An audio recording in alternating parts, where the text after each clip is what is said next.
नमस्कार साथियों, आप सभी का हमारे YouTube channel excellent classes Ajmer पे स्वागत करता हूं। साथियों, जो 27 फरवरी को फर्स्ट शिफ्ट में जो पेपर हुआ साथियों, जो L1 के विद्यार्थी थे उनका हुआ था, ठीक है।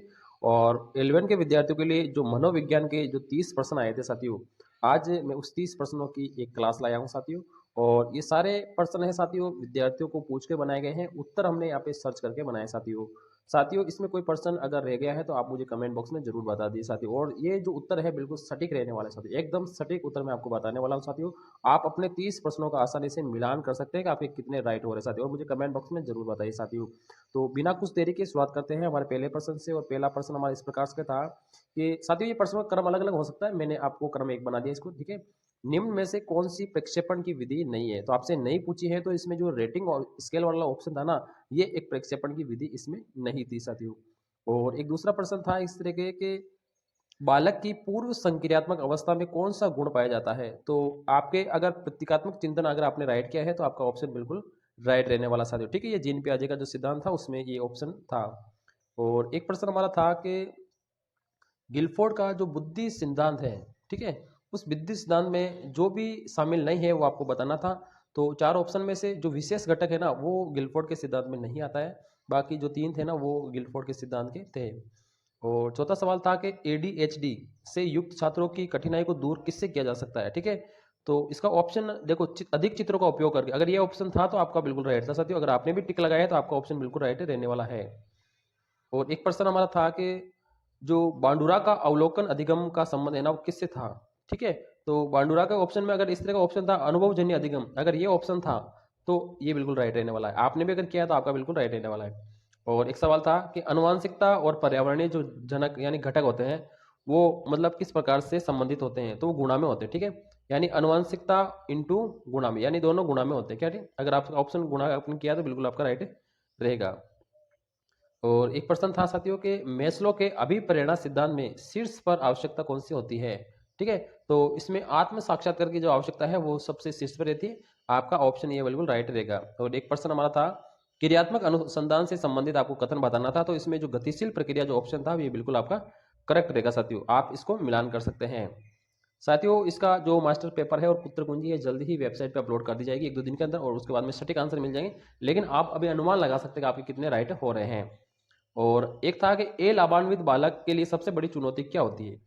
तो जो सबसे बड़ी चुनौती होती है वो नकारात्मकता और हीनता, नकारात्मकता व हीनता, ये दो जो बड़ी मनोवृत्तियां हैं ये सबसे बड़ी चुनौतियां होती है, ठीक है। एक नकारात्मकता और एक हीनता। एक प्रश्न था साथियों को सीएल हल से संबंधित था, जो वैज्ञानिक था सीएल हल। तो चार ऑप्शन थे इसमें, जो आईआर ऑप्शन था वो आपका बिल्कुल राइट रहेगा। अगर आपने भी सिलेक्ट किया है तो आपका उत्तर बिल्कुल सही रहेगा।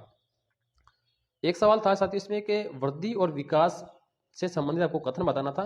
तो इसमें जो एक ऑप्शन था कि वृद्धि मात्रात्मक होती है और विकास है ना मात्रात्मक और गुणात्मक दोनों होता है, और दोनों में क्या होता है, अंतर संबंध होता है। तो ये ऑप्शन बिल्कुल राइट था।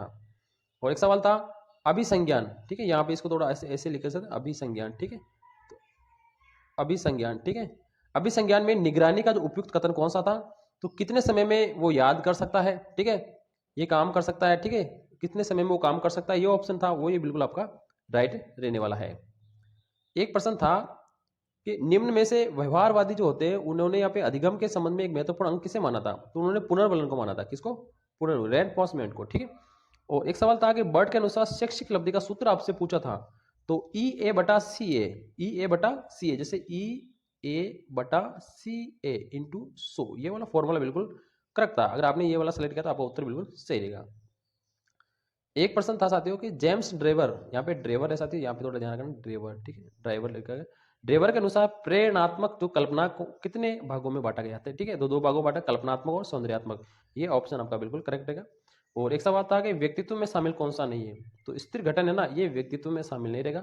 ये ऑप्शन आपका बिल्कुल करेक्ट रहेगा। साथियों, ये जो विद्यार्थी हैं उनसे पूछ के बनाए, हमारे चैनल से जो भी विद्यार्थी जुड़े हुए हैं उन्होंने प्रश्न बताए हैं और हमने यहाँ पे सटीक उत्तर पहचानने की यहाँ पे कोशिश की है। लगभग उत्तर बिल्कुल आपका सही रहेंगे साथियों।